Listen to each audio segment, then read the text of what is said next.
Ready to unlock some mysteries. I'm always up for that. Today, we're diving deep into Raja Yoga, specifically Kundalini energy. We're using Swami Vivekananda's Raja Yoga as our guide, especially Chapter 4, the psychic prana. Ah, fascinating stuff. Right, it suggests we have hidden powers like higher consciousness just waiting to be unlocked by awakening, well, this Kundalini energy. It's like he's giving us a map, to parts of ourselves we don't even realize are there, using this ancient wisdom to point us toward some pretty incredible potential. Okay, so what is Kundalini energy? Honestly, it sounds kind of intimidating. Well, imagine this. A powerful force coiled up at the base of your spine, like a sleeping serpent. For a serpent. Yeah, yogis call this dormant energy Kundalini, and they believe when it awakens, it rises up through the spine, activating, well, amazing abilities along the way. Okay, a serpent rising up your spine, that's some powerful imagery, but how does it do that? Are there like actual pathways for this energy to travel? That's where it gets really interesting. Yogis describe three main energy channels: Ida, Pingala, and Sushumna. It's like a highway system for your life force energy, what they call prana. A highway system. Yeah. Ida and Pingala run along either side of the spine. Sushumna flows right through the center. And get this, they seem to correspond to actual structures in our nervous system. Wait, are you saying ancient yogis somehow knew about the nervous system? Centuries before modern science? It really seems that way. Ida and Pingala, they're like our sensory and motor nerves carrying information to and from the brain. And Sushumna, perfectly aligned with the central canal that runs right through the spinal cord. That's wild. So how does this energy highway connect to the Kundalini and its awakening? Well, the key is pranayama, or breath control. It's not just about breathing. It's about consciously manipulating that life force energy, prana, for self-transformation. Okay, I'm following. So by controlling our breath, we're like prepping the highway for the Kundalini to make its journey. Exactly. Think about it. A few deep breaths can calm you down, help you focus. Modern science even shows how controlled breathing impacts our heart rate, stress, even brain activity. Pranayama takes all that to a whole new level. So the Kundalini rises up through the Sushumna, then what? Does it just zip straight to the top? Not quite. It activates these energy centers along the way, called chakras. Think of them like junctions or hubs on that highway, each governing specific aspects of us, physical, emotional, spiritual well-being. So they're not just metaphorical. They have actual locations in the body. It seems that way. They're located at points along the spine where, get this, major nerve plexuses exist. It's like the yogis intuitively mapped out our entire energy system. Wow. But what does it feel like when the Kundalini activates those chakras? What experiences can we expect? Well, now things get a bit mysterious. Even Vivekananda himself said it's hard to describe with ordinary language. He introduces the concept of different spaces of perception, starting with Mahakasa, which is just, the everyday reality we all experience. Okay, so Mahakasa is like our normal channel. What are the other channels? Then there's Chitaksa, kind of a mental space. Yogis can perceive thoughts there. And something called supersensuous objects. Supersensuous objects. Yeah. Imagine accessing knowledge directly without needing to read or hear it. That's the kind of perception yogis suggest is possible. That is mind-bending. Can you explain these supersensuous objects a bit more? What are we talking about here? Think of it like tuning into a different frequency of reality. Usually we perceive the world through our five senses, right?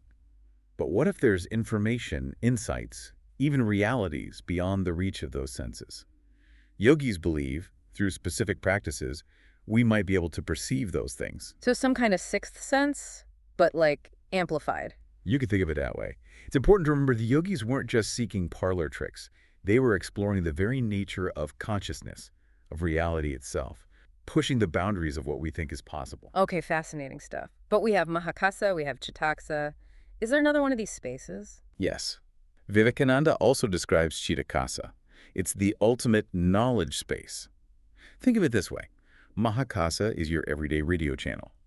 Chitaksa picks up those subtler frequencies, and Chitakasa, that tunes into the universal broadcast. Pure awareness, where the self merges with universal consciousness.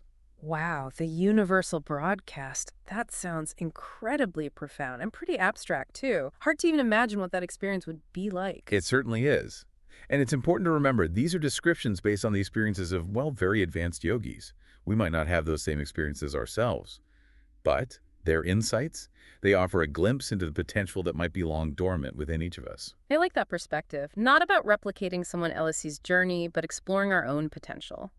Here's a question that's been bugging me, though. If we can access these different spaces of perception, does that mean our minds aren't limited by our brains? Could we actually perceive things without relying on our senses, our nervous system? That question has puzzled people for centuries. Vivekananda uses a brilliant analogy. Humans need wires to transmit electricity, right? But nature doesn't.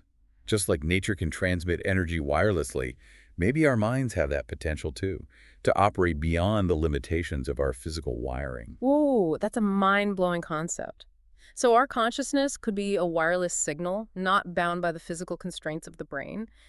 If that's true, what does that mean for how we understand reality? Could there be like a whole realm of experience beyond anything we can currently comprehend? That is a question we'll dive into more in our next segment.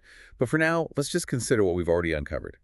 We've started to unravel the wisdom of Raja Yoga, explore this captivating idea of Kundalini energy, and discover there might be a lot more to our minds, to reality itself, than we ever imagined. Feels like we've just opened the door to a whole hidden world, a world of infinite potential. Can't wait to dive deeper. Picking up where we left off, this idea that our minds could operate beyond our physical brains. It's a huge shift. Really challenges how we think about consciousness and opens up fascinating questions about the nature of reality itself. It's like stepping into science fiction, but it's rooted in these ancient spiritual traditions. That's what's so intriguing. It's like the yogis were wrestling with these huge questions centuries ago, long before we even had the scientific tools to investigate them. Exactly. And modern science may not have all the answers yet, but there are some really interesting parallels emerging between this ancient wisdom and modern research. For example, Jataka, that mental space where yogis perceive thoughts and those supersensuous objects. Right, right. It actually aligns with some modern theories about the interconnectedness of consciousness. So instead of our brains generating consciousness, they're more like receivers, tuning into this universal field of awareness. That's one way to think about it. It's a Yeah. radical idea, but it's gaining traction in some scientific circles. And, when you consider the experiences people report after near-death experiences or in those profound meditative states, Yeah. it starts to feel less like science fiction and more like a glimpse into these expanded possibilities. They often describe like an expanded awareness, a feeling of being connected to something much larger than themselves. It's like those moments when you have a sudden insight, or you just know something intuitively, and it seems to come from somewhere beyond your normal thought processes. Could those be glimpses of this mental space that yogis describe? It's certainly possible. That's what's so exciting about exploring these concepts. They challenge us to expand what we think is possible, to consider that our minds might be capable of so much more than we realize. But let's bring this back to the idea of unlocking hidden potential. We've talked about psychic powers, higher consciousness. How does all this relate to our everyday lives? Can we use these principles of Raja Yoga to enhance, I don't know, our creativity, our intuition, even our problem-solving abilities? Yeah, exactly. It's easy to get caught up in the mystical aspects and wonder, how does this actually ape PPY to my life? So give us some concrete examples. How can we take these ancient teachings and make them relevant to our modern challenges? Well, remember, the yogis weren't just interested in otherworldly experiences. They believed these practices could lead to a more fulfilling life, here and now. And that's something we can all benefit from, regardless of our spiritual beliefs. One of the key practices is pranayama, that breath control we talked about. It's about consciously manipulating your life force energy for self-transformation. It's a vital tool for preparing the body and energy channels for that Kundalini ascent. But even if we're not aiming for full-blown Kundalini awakening, simply incorporating conscious breathing exercises into our lives can have huge benefits. So you're saying we don't need to be like aspiring yogis to benefit from this? Absolutely not. You don't need to be sitting in lotus pose on a mountaintop to reap the benefits. Even incorporating a few minutes of deep, slow breathing into your day can do wonders. Calms the nervous system, reduces stress and anxiety, improves focus and concentration. Yeah, I've definitely noticed how just taking a few deep breaths can totally shift my whole state of being. Are there other simple practices that can make a big difference? Absolutely. Meditation is another foundational practice in Raja Yoga, and it's becoming so much more mainstream now, too. There's a growing body of scientific evidence showing that meditation can have numerous benefits for our mental, emotional, and even physical health. I have heard a lot about the benefits of meditation, but I gotta be honest, the thought of sitting still and focusing on my breath for like a long time, it seems daunting. I don't know if I have the patience for that. I understand. It can be challenging, especially in our world, so fast-paced, so many distractions. But remember, there are tons of different types of meditation. You don't have to start with some lengthy silent retreat. There are Right. guided meditation apps, online resources. They offer short, easy-to-follow meditations. Even just focusing on your breath for a few minutes each day can make a difference. Okay, that's encouraging. It's about finding what works for you and building up from there. What about the ethical principles of Raja Yoga? How did those fit into this picture? That's a crucial aspect of Raja Yoga and one that often gets overlooked. The yogis believe that ethical living is essential for spiritual growth and Kundalini awakening. They emphasize principles like nonviolence, truthfulness, non-stealing, non-attachment, and purity of thought, word, and deed. Those are pretty lofty ideals. How do we even begin to apply those in a world that feels so chaotic and morally ambiguous sometimes? It just feels like a tall order. It's not about becoming a saint overnight. It's about cultivating self-awareness and making conscious choices in our daily lives, becoming more mindful of our thoughts, words, and actions, and striving to align them with our highest values. It's about progress, not perfection. So it's not about living a life of complete renunciation. It's about like making small changes that move us in a positive direction. Exactly. It's about striving to live with more integrity, compassion, and purpose. And as we do so, we create a more harmonious and fulfilling life for ourselves and those around us. I love that. It's about taking these ancient principles and weaving them into the fabric of our modern lives, finding ways to integrate them into our relationships, our work, our interactions with the world. It's not about escaping reality, but about engaging with it in a more conscious and meaningful way. Precisely. And that's the beauty of these ancient teachings. They offer this timeless wisdom that can guide us on our journey of self-discovery, help us navigate all the complexities of life with more clarity, purpose, and grace. But it's not always an easy journey. Yeah, speaking of challenges, I know there are like warnings about the potential dangers of Kundalini awakening. People talk about psychological upheaval, intense emotional experiences, even physical discomfort. What's the deal with that? Is it really that risky? It's true that there can be challenges associated with the awakening of Kundalini. Remember, this is powerful energy and it's been dormant for a long time. When it starts to move, it can stir up, well, all sorts of stuff. Emotional baggage, unresolved traumas, limiting beliefs. It can be a very intense process, and it's not something to be undertaken lightly. So it's not like flipping a switch and suddenly becoming enlightened. Not quite. It's more like embarking on a journey of self-discovery. And like any journey, there will be bumps along the way. That's why it's so important to have proper guidance and support, whether it's from a qualified teacher or a supportive community. That makes sense. It's like trying to climb Mount Everest without a guide or proper training. You might have the desire and determination, but you're putting yourself at risk. But let's go back to Vivekananda's text for a moment. He talks about the Kundalini's journey up the spine, activating different chakras along the way. What can you tell us about these chakras? Are they just metaphorical concepts, or are they actual physical locations in the body? Oh, that's a question that's been debated for centuries. The yogis describe the chakras as these swirling vortexes of energy, located at points along the spine, and they correspond to major nerve plexuses.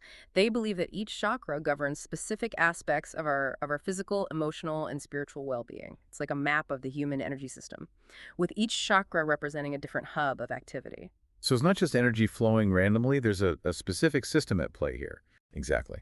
And while modern science might not be able to measure or quantify these energy centers yet, it's fascinating to note that the locations of the chakras coincide with areas of the body that we know are important for regulating various bodily functions. For example, Well, the root chakra, located at the base of the spine, is associated with survival, grounding, and, our connection to the physical world.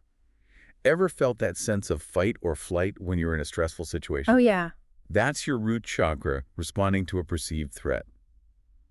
The sacral chakra, located in the lower abdomen, is linked to creativity, sexuality, and our emotional well-being. This is where our passions and desires reside. The solar plexus chakra, situated around the navel, is the seat of our personal power, willpower, and self-esteem. Have you ever felt a knot in your stomach when you're anxious? mm-hmm. That's your solar plexus chakra reacting to stress. Raja Yoga, by the way, provides techniques to help manage this energy, and so on, up the spine to the crown chakra, which is said to be our connection to the divine, that sense of unity and oneness with all that is. Wow, a whole system of energy and consciousness that we're just beginning to understand. But how does this relate to the Kundalini's awakening? What happens when it reaches each chakra? The yogis believe that as the Kundalini rises through each chakra, it clears away blockages, awakens the dormant potential within that particular area. It's like a surge of energy that revitalizes and transforms each aspect of our being. So it's not just about reaching the crown chakra and achieving enlightenment. It's about integrating and balancing each energy center along the way. Exactly. It's a process of purification and awakening that unfolds gradually, revealing new layers of ourselves as we go. This is all so fascinating, but I have to admit, it's also a lot to take in. I'm feeling a little overwhelmed by all this talk of energy channels, chakras, psychic powers. Where do we even begin to apply this knowledge in our everyday lives? That's a great question, and one that we'll explore more deeply in our next segment. Okay, so we've explored this intricate world of Raja Yoga and this potent Kundalini energy. We've even touched on the possibility of consciousness beyond the brain. Quite a journey. But now, let's bring it all back down to earth. How can we actually apply these principles to our, modern lives? It's one thing to talk about energy and hidden powers, but how do we make it relevant to everyday challenges and our aspirations? Right, it's like having this treasure map, but needing to figure out how to use it in the real world. Exactly. How do we bridge that gap? How do we take this ancient wisdom and translate it into practical tools for living in today's world? Well, let's revisit a key practice, pranayama, or breath control. Right. Remember, it's not just breathing. It's about, consciously working with your life force energy for self-transformation. Right. We talked about how it's like prepping that highway for the Kundalini to rise. But even if someone isn't aiming for that level of awakening, you're saying there are still everyday benefits to pranayama. Absolutely. Think about it. Yeah. When you're stressed, what's the first thing people tell you? Take a deep breath. Exactly. Deep breathing calms the nervous system, reduces stress, anxiety, can improve focus, even boost your energy and sleep quality. It's pretty amazing how something so simple can have such a big impact. It's like a reset button. Exactly. Pranayama takes it to a whole other level, though, using specific techniques to influence that energy flow in the body, like fine-tuning that reset button, making it even more effective. So no need to be sitting in a cave to practice this? Not at all. Yeah. Anytime, anywhere, sitting at your desk, walking, even in line at the grocery store. It's about integrating these small practices into your routine. I like that, making these ancient teachings accessible. What about meditation? Can we realistically fit that into our busy lives too? Finding time for stillness can be a challenge. For sure. Meditation is another cornerstone of Raja Yoga, and it's becoming so mainstream now. There's a ton of research showing its benefits, mental, emotional, even physical. People always talk about stress reduction, but what else can meditation really do? What are some tangible benefits? Well, studies show it can improve attention span, reduce negative emotions like anger and frustration, and even cultivate compassion and empathy. It's like training your mind to be more focused, balanced, resilient. Like a mental workout. Exactly. I will say I struggle with sitting still for a long time. My mind races, I get restless. Any tips for beginners? I totally get it. Meditation is a practice. It takes time. Start small, even 5 minutes a day. There are guided meditations, apps that can help you stay focused. It's about finding what works for you and building up from there. If your mind wanders, that's normal. Just gently guide your attention back to your breath or whatever you're focusing on. Okay, that makes me feel better. It's a process.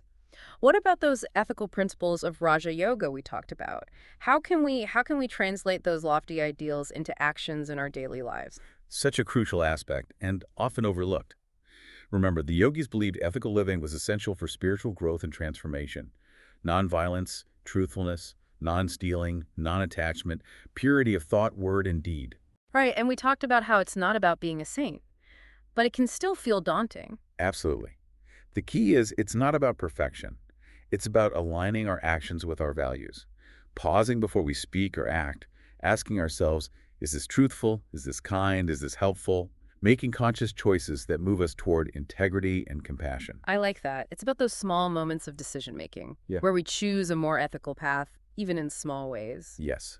And as we do that consistently, we cultivate a more harmonious life for ourselves and those around us. Our actions have ripple effects. So it's not just personal transformation, it's about creating a better world through ethical choices. Exactly. Recognizing our interconnectedness. Our actions, no matter how small, they contribute to the whole. This has been an incredible deep dive. We've explored Raja Yoga, this mysterious Kundalini energy, uncovered practical tools for growth.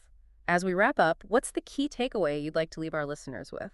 That we all have this vast potential for transformation within us. Whether or not we, resonate with the idea of Kundalini energy, the practices of Raja Yoga, breathwork, meditation, ethical living, they offer powerful pathways for unlocking that potential, for greater awareness, inner peace, a deeper connection to ourselves and the world around us. It's about remembering we're not just physical beings, we're energetic, spiritual beings too. And by tapping into that inner power, we can unlock so much. It's an ongoing journey, of exploration. So I encourage our listeners to experiment, find what resonates with them, and embrace that transformative power within. Beautifully said. Thank you for joining us on this deep dive into Raja Yoga and the mysteries of Kundalini. Until next time, keep exploring, keep questioning, and keep unlocking that incredible potential within you.